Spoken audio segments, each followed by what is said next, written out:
Hey, what's going on, guys? So now that Zur brought the sweet business with him this week, I finally got a chance to get my hands on it, and I gotta say, I haven't regretted it one bit.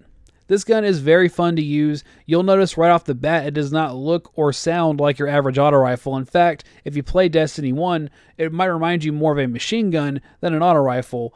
And I think that's a great touch from Bungie because even though they removed that entire class of power weapon in D2, they gave us at least some kind of a wink and a nod to those days.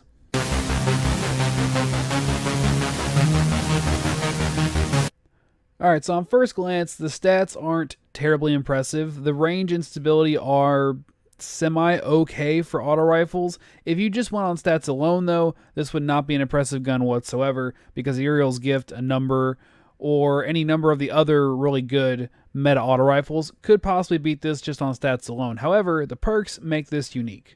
Its intrinsic perk is Payday, larger magazine, increased accuracy when firing from the hip, which is very good for pre-firing because you're going to be doing a lot of that with this gun. It has polygonal rifling, which also increases stability. It has high caliber rounds. This is what makes this a little bit better of an auto rifle all around. Its trait is business time.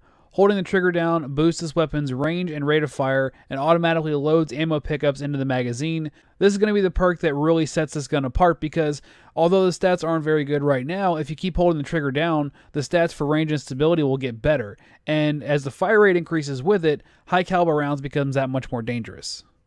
And lastly, it has composite stock, which adds stability and handling speed. That being said, you're probably wondering where this gun is strong because some guns are great in PvE, some guns are great in PvP, and some are good in both.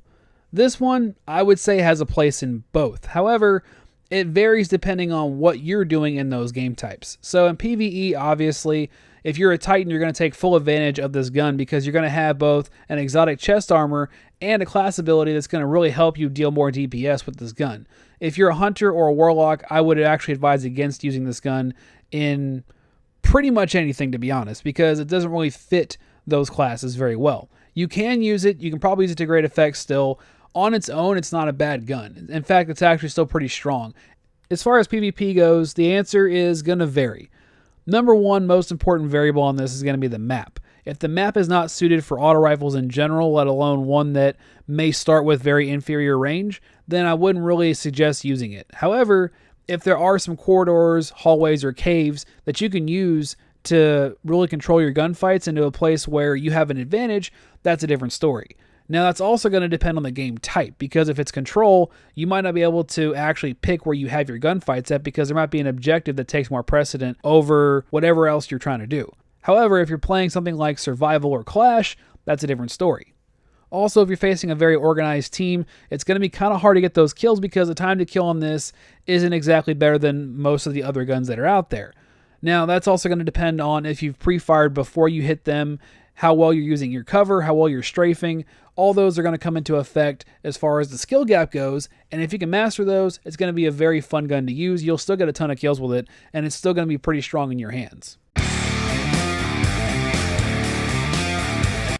Now, even though this gun is pretty decent on its own without any extra help, there are some things you can use alongside it that would definitely add to your ability to be deadly in both PvP and PvE. Now, if you're a Titan, these first two are going to apply to you. If you're not a Titan and you still want to use this gun, I would say probably pair it up with something like an SMG or a Last Hope, something that can cover a lot of these short-range, very quick fights that you're going to be getting into. Now, if you're very good with this gun close range, maybe you want to go with a scout rifle in your other slot. That's totally fine. Now, if you are a Titan, I would highly advise you to use the Actium War Rig, which I don't really have yet, so I couldn't use it in this video, and you could also take advantage of a Rally Barricade. The only reason why I won't use that in PvP, even with this gun, is because I don't really feel like that shield is really worth very much to me.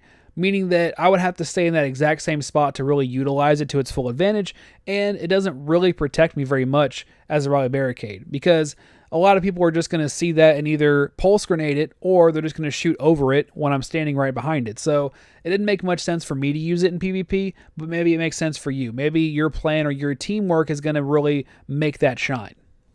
Personally, I would advise everyone to at least buy it just so that you can say you have it, or so if you ever feel like using it in the future, you can always go and pull it out, go buy it from your collections in your vault, and you'd always have access to it. If you found these tips to be useful, or if you just liked the video, go ahead and hit that like button. If you're new to this channel, hit that subscribe button so you can make sure you don't miss a single video. And I'll see you guys in the next one. GG.